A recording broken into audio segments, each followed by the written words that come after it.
What's up, guys? Midwest 2 Review here, back again. We are out in my messy shop, kind of screwing around a little bit. I want to make this video fairly quick. I do not want to be out here in the shop all night because it's cold and I don't have heat tonight. I got to go get fuel for the shop, and yeah, that's where we're at. But I do want to share some new tools that I got, hence the title of this video. And a couple parts that we picked up for the new engine, which is precariously stored underneath this drawer, which I don't know why. Let's see if we can move that out a little bit. Need to get this covered up until we're ready to rock and roll on it. But yeah, I want to share some new tools and some parts that we've got. So let's get to the tools, because that's probably what you guys all want to hear about. Anyway, so this video is actually going to be sponsored by GripEdge tools. Yes, GripEdge and the Midwest 2 Review Garage are working together. And as such, I went on their website and I looked at what I thought I could use. And we got the GripEdge Extractor set. So I've been researching these. A good video on the usability of these is Kuhn Trucking. Clay Kuhn did a really good job. I mean, I think he was probably one of the first, if not the first, person to feature these videos. I don't know that. You guys can correct me down in the comments, but I believe he was. He was at least within the top 5 people that talked about him when they first came out with this technology. Obviously, this is a technology that started on the Mac tool side, and then it became the GripEdge technology. I have to research the whole history behind that because I don't know all of that. Clay Kuhn did a great job explaining that, and I think this is more geared towards not only professionals, but it's also available to non-professionals. Whereas if you had to go get the other RBT or RBRT, whatever that stuff was, you would have to go get it through Mac, and that was the only methodology to get it, or method to get it. But GripEdge was sold at a more variety of locations, including on their website, and you can go to gripedgetools.com and purchase these. So we grabbed these off the website. We got the full set. It goes for the first set here, and there's your part number. Get that in the light. We got the first set, goes from 3/8 all the way up to 3/4, and I just call this like the expansion set. It goes from 3/4 all the way up to 1 inch. So this one here is the 1/2 inch drive, whereas this is a 3/8 drive. Obviously, based upon size, that makes the most sense. Both of them are SAE. This is a 5-piece. This is a 7-piece. They have their RPT socket extractor technology with the FORS, or Foreign Object Removal System, which features the removal tool that screws into the back of the extraction socket to push out the fastener once you have it removed. Let's see here. What else can we say about it? All of the different types of bolts and fasteners it can remove are shown here. So obviously anything that's like your traditional socket cap, bolts, button heads, nuts, grease nipples, etc., lug nuts, all that kind of stuff. But you can also do up to 100% of a rounded fastener. So this damn thing can be pretty much circular, and these will get it off. There's a reason for that I came to looking at how these are designed. What is interesting to me is that no one else came up with that technology until GripEdge did, or the profile of their socket. We're not going to talk about that all today, but that is very interesting. If any one of you guys have ever looked at their design, let's pull some out. Let's take a look at them. If you own these and if you looked at the design of the socket in comparison to your traditional twist sockets, you will understand what I'm talking about. But look at that. These things are freaking awesome. They're not the spiral, the traditional spiral, which everybody and their mother has. This is their own type of design here. And essentially, when you pound this thing down onto a fastener, whether it be a rounded fastener, a stud, whatever the case may be, what it does is it limits the amount of damage that can occur, for one, and number two, it locks it into place. So when you're removing or tightening, you basically are taking advantage of that camming action there. Look at the fluting and how that's designed. All right, so it's going to rock one way or rock the other, and that's pretty much where it's going to stay. So basically, it takes some of the technology of a traditional socket with respect to how the fluting is designed, removing the force off the corners and applying it to the flats of the fastener. This extraction socket essentially does that with a different profile design, but it does the same basic functionality.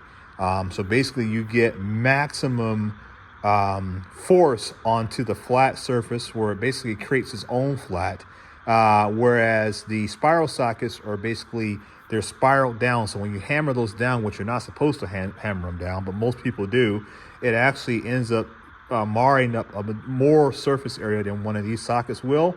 And then you have to rely upon that thin area. You know what? Let's look at one. How about that? Let's look at one real quick, because I'm going to go off and be Mr. What is it, Ned the Science Guy or something like that. And it ain't going to make a damn bit of sense to nobody. All right, let's see. I know I got some somewhere. Where? Right here. Now, this is a cheap set. I got this off of Amazon a while ago. And I needed a extraction socket. And I've used this technology, so I know this. I know how it works, but there you go. So you see how that spiraling goes, and you're not supposed to hammer these down, but let's be honest, we all do it. But instead of having that very, very narrow surface area to work on, you have an entire convolute or flat to work on. And look at the wall. So that means you're going to get less distortion due to the thickness of the wall than you would with some of these other designs which utilize a very thin wall. Now, that some may argue, well, that's going to benefit if you're trying to let's go with a 3/4 as a direct comparison, because there's a twist socket. There's a 3/4 and a 3/4, and you can see there the design difference between the two. And some may argue that the thinner wall is better depending on your accessibility, and you can argue one way or the other. I guess if I looked at the 3/4 and the 3/8 drive set, let's see what they look like. Don't want to lose my extraction tool there.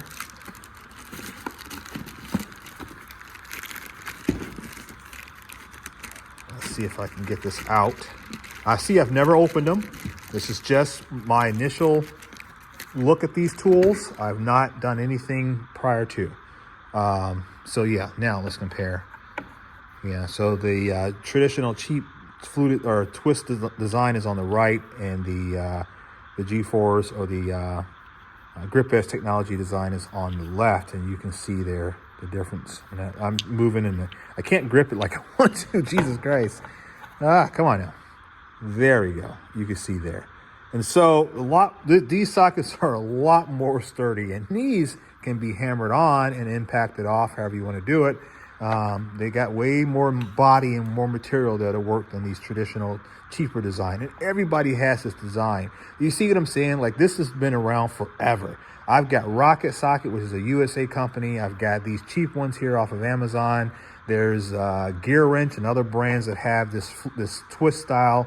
Why did no one else come up with that design until now? That is very interesting, like that it took so long to get that. And I can see, like I said, I can see why it works. But we're not gonna go into all of the science and technology behind it. We're just gonna say that, hey, we got our hands on GripEdge technology. We own the sockets now. We're working on two very old vehicles, the 72C10, the 58 GMC. And so my point is that I got more than enough opportunities to use these sockets in a real life situation that I'm going to capture each and every time. We have a number of body bolts that we have to take care of. We got a number of hinges we got to take care of. We got to do doors. I know have a lot of issues. I already broke several screws. We have to align different body panels. We got to remove some bolts out of the bed. There's a lot of opportunities to use the GripEdge extraction sockets on both vehicles. That's just talking about the 58. That's not even considering the 72C10, which we're not going to get on that one yet. We're just working on the 58.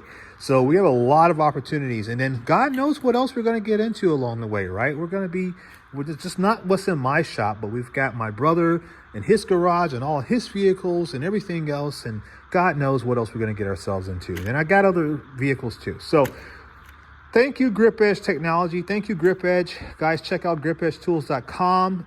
If you don't own them, go get some. If you've ever had this design and you said to yourself, you want something better than this twist design, guys, check this out. You're looking at that design, there's no reason why that won't work. Just think about it. Put your mind, put your mental, mechanical aptitude to test. Think about that. You hammer that down, it's locked into place. Where in the hell is it gonna go, right? So I'm just saying that's a really awesome design from an engineer. I know people always talk about us engineers and we don't know, anything from, whatever. But I'm telling you, that makes sense. That makes sense. Wish I had came up with that design. But anyway, we got GripEdge tools. So we're going to be testing these guys out. We're going to be playing around with them. When you get them, I'm dropping stuff on the floor. Oh, shout out to them for one. Putting desiccant packs in the box. Not that you guys need it because they came fairly oiled. You guys put desiccant in it. That's really cool. In the Midwest, we need as much rust prevention as possible because everything's rusty around here. So, and then also, look at the case, man. Look at the freaking case that they come in. This is the first foam anything that I own. I don't have anything else in foam. This is the very first one. They did a really good job at that. And my wife said she loves the green. So shout out to Michael. My wife says she loves the green. So that's pretty cool. I almost wish this set had came in on a foam tray so I could have had 2 foam trays. But yeah, check it out, guys. GripEdgeTools.com. You can see they got all different types of designs, sizes, all that kind of stuff. Everything you need is available to you in GripEdgeTools.com. What else can I tell you? That's all I'm going to tell you because I don't want to bore the video with just purely that because we don't have a live situation yet. We want to test it in the real world. Oh, and it comes with stickers and it comes with instructions and all that kind of stuff too. So you can, if you're a sticker geek like myself, you can get yourself some stickers too. Okay, we also picked up a Haynes repair manual. You can see there this big old boat of a Caprice. Well, that's what that engine came out of. It came out of a 94, 95 Caprice. And so in order for me to rebuild that engine or build that engine in general and know what I'm missing, because I told you guys we're missing some components on here, this hopefully will help me get to the bottom of what I need to have. So I picked up a Haynes manual. See, us old folks, we know about the Haynes manuals and the Chilton manuals. All you young guys, you just hop on the forums and then you get what you need. But us old guys, we know how to read, so we can go back and get the Haynes manuals. All right. Speaking of engine parts and components, I also got the OptiSpark. This is for the engine here. And so this here is, it needs to mount. Where does it mount? I think it mounts. And I've been looking at trying to figure that out. I think it mounts like that. And I think it goes in here. Can you guys see that? And there's O-rings on there. So I probably should lubricate that before I get that on there. But that's where it goes. So I was missing that component. We now have the OptiSpark. You can see all the spark plugs that are hanging here on the side. And then there's the other ones on that other side. We now have that component. We have to get the starter, the alternator, all that other stuff, but we're going to be buying piece by piece by piece until we have everything that we need, because it's going to be expensive, guys. I'm not going to lie to you. So make sure that you subscribe, make sure that you watch the video in its entirety, because I need money to get this engine going, and so I need you guys to help me get the money. If you see where I'm going with all that, I need more views. So yeah, all right, so we got the OptiSpark. Oh, for all you guys that love seeing Shopcat, tell him what's up. He's doing good. He's hanging out in the shop, making sure I take care of everything I need to. So I got to get him fed, make sure he's good to go for the night, and he'll be ready to rock and roll. I got to get him heat too, because I can't have my cat freezing to death. Oh, and then let me move all my goodies here. My GripEdge, GripEdgeTools.com, guys. See, I'm rocking on. Shoot, they sent me some free tools, man. I'm gonna talk about them, right? Why not? We'll test them out later on down the road, but I'm gonna at least be honest with you guys. They sent me some free tools. We also got a Snap-on power timing light. Sorry, my voice is going. I'm losing my voice. 12-volt system, high degree of brightness, concentrated light pattern, long lead, high impact red case. Guys, this is vintage, man. What do you know? What do you know about this old stuff? I bet some of you old timers out there got some of these guns laying around, but we picked ourselves up one. It was at an auction. I had a Mac Tools timing light one time, and a guy I don't know what was special about it, but the dude who bought it was like gassed up that he had it. And I think it did 6-volt and 12-volt systems or something like that. I can't remember what it was, but he was really happy to get it. And so I had been wanting one of those. I know that, depending on types of engines you're working on, whether they're like the old small block Chevys and all that kind of stuff, the older, and even, older things than that, these come in handy. I don't know if I can use this on like that engine yet, but it was very, very cheap, and it was all complete. It had the original carton, all that kind of stuff. And you know how I am. I'm a goof troop for old Snap-on stuff. I just like it. I don't know. I think the stuff that the old mechanics used back in the day and how they made things work is really cool. And I'm not a mechanic, but I respect those that are, and I really respect those that have paved the way for you new mechanics. And just looking back at what they did and what they had to work with is pretty cool. So that's why I got that. So this is us paying homage to old mechanics. But and then lastly, then we're gonna get out of here because we're like running over. We went to Sherwin-Williams today and we got ourselves paint, and this is the color that it came out with. I've been playing around with it. You can see it. I sprayed a little bit on this corner here. It's not exact, okay? It is not exact, but it's close. And so this is going to be used to kind of help me blend in some of the areas where I need to. I had to put in new metal. So if you recall, like I put in new metal back here. I got to do some more rusting on that. There's some areas on the fenders that I did it on as well. I know this fender over here, I think, is ready to rock and roll. We're not going to do it today because it's too cold in the shop. But like that down there, I'm thinking about touching up a little bit of that or adding some color. So that's what this paint was purchased for. So just basically to clean up or do some color matching. So we got our color matching paint. And then we also got a case of this, right? We got a freaking case of this easy liner. So this is a bed liner industrial strength coating. We got a full case of this. They were asking $10.99 or 95 cents a can. And I talked to the manager and I was like, hey, she's like, oh, you want a couple cans? And I'm like, yeah, I'll take a couple cans of it. But if it was $5, I would have bought the whole case. And she's like, deal. And I says, what? She says, yeah, if you want them for $5 a can, I'll sell you the whole case. So she sold me the whole case for like $50. So that was friggin' awesome. So I have more than enough bed liner coating to do the bed of the cab floors in my truck. So that's what this is going to be used for. We have way more than enough. So we're going to do all of that down there. We may even do a portion of the firewall. We may even use this for the inner fenders because they were black and this is black, so it makes sense. I don't know. We'll see how it lays down and then we'll go from there. I got to take this stuff in the house because I don't want it out in the shop all night. But that's pretty much it. That's all the tools that I have to share with you guys today. I appreciate it, guys. This has been fun. I know I still got to work on the wheels. I was going to do that tonight, but I didn't have time to get that going. I got lug nuts ordered, though. I did get my lug nuts ordered, so I can get the front mounted on as well. So just keep following along, guys. It's getting interesting and it's getting fun. And I appreciate all of you that watch the videos, that subscribe, that comment, that like the videos. I really do, because I would not be doing this just for the sake of doing it if it wasn't for you guys. So I appreciate it.